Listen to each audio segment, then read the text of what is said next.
So after spending more than 105 hours in this game, I don't think it's a shock to say I really like Super Mario Odyssey. I've 100%ed the entire game, which means I've collected every moon in the game, every outfit, and every single purple coin. I even have the Mario Odyssey cereal amiibo for crying out loud. I enjoyed my time here, but throughout all my adventures in this game, there was always this one issue that I had with it. It always gnawed at my subconscious, but I could never quite put my finger on it. So it kind of just stayed dormant there, until one day, this video showed up in my YouTube feed and... yes, that was it! Finally, I could put a name on what was perplexing me.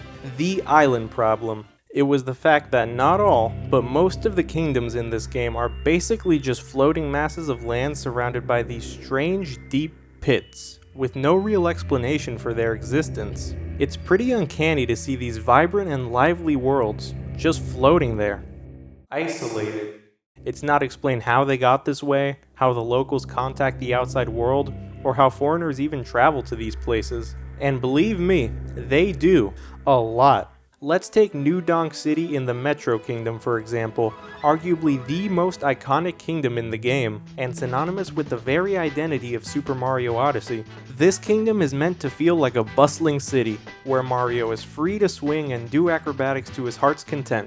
But that entire setting crumbles as soon as you reach the edge of the kingdom, and notice the unusually giant pillars that the city resides on. Now, one could presume that the inhabitants, which are called New Donkers by the way, travel to and fro using these weird sail taxis, which are similar to the aircrafts that fly around in Cap Kingdom. But you never see them land, and you never see anyone actually get on them for that matter, which just leaves more things unexplained. There's even this one guy who somehow manages to take his taxi to multiple different kingdoms, despite the fact that it can't even fly since it doesn't have a sail. How does that work? Which of course begs the question, how do inhabitants of the other kingdoms travel to different locations? Sure, the Metro and Cap kingdoms may have their air transportation and you have your Odyssey, but none of the other kingdoms do. And yet somehow we find all these NPCs scattered throughout every corner of this game. It just doesn't create a believable world for these characters to live in. And when you see these bite-sized worlds, isolated on these giant pillars and floating islands, I feel like it really breaks the immersion that video games set out so diligently to create. And you can't expect me to get immersed in this game's world when the game's own world building doesn't take itself seriously.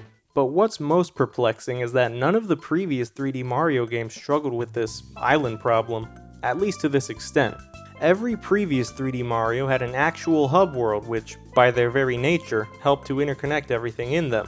Super Mario Sunshine did a great job making every area feel connected, and like you're really in a tropical island resort. And that's in part thanks to its consistent tropical theme and the fact that each area is actually placed somewhere on the island and is not just floating randomly in the air.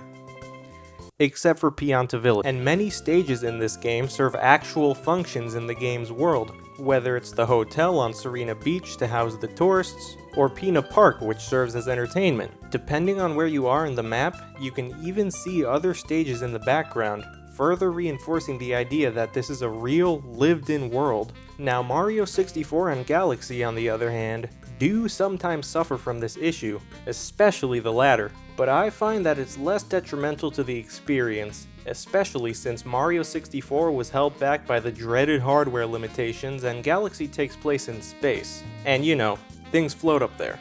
And this is the newest standalone 3D Mario game yet.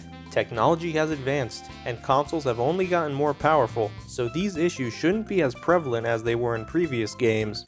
Now, I wouldn't have a problem with these anomalies if they were justified in some way, but they're not. The only one that even comes close is Darker Side, given the fact that it's supposed to be located in a crater. But as I said earlier, not all of Mario Odyssey's kingdoms suffer from this. The Seaside Kingdom is an example of Mario Odyssey almost getting it right. The kingdom resides on the coast of a carbonated sea, creating a pretty convincing setting. But what holds it back is that, just as I mentioned before, it lacks any form of transportation that would allow these mustachioed snails to actually travel anywhere. Unless you count these dories as transportation. The Lost Kingdom is another decent example of this. It's not floating, and it's meant to depict nothing more than a remote island amongst a vast sea of poison.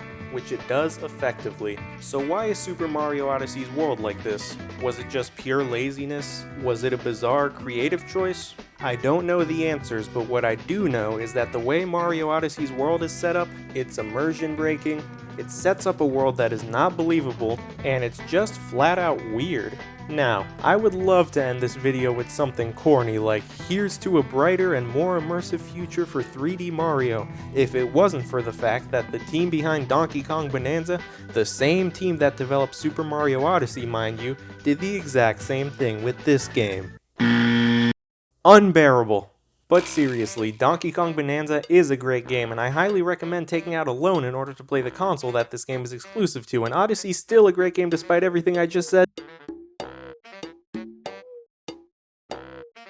Thanks for watching, everyone, and just as I hinted at earlier, this video was inspired by Zoomzyke's video covering the same topic. But although it was inspired by that, everything in this video was from my own mouth, and any close relation to anything he said in his video is purely coincidental. Okay, goodbye.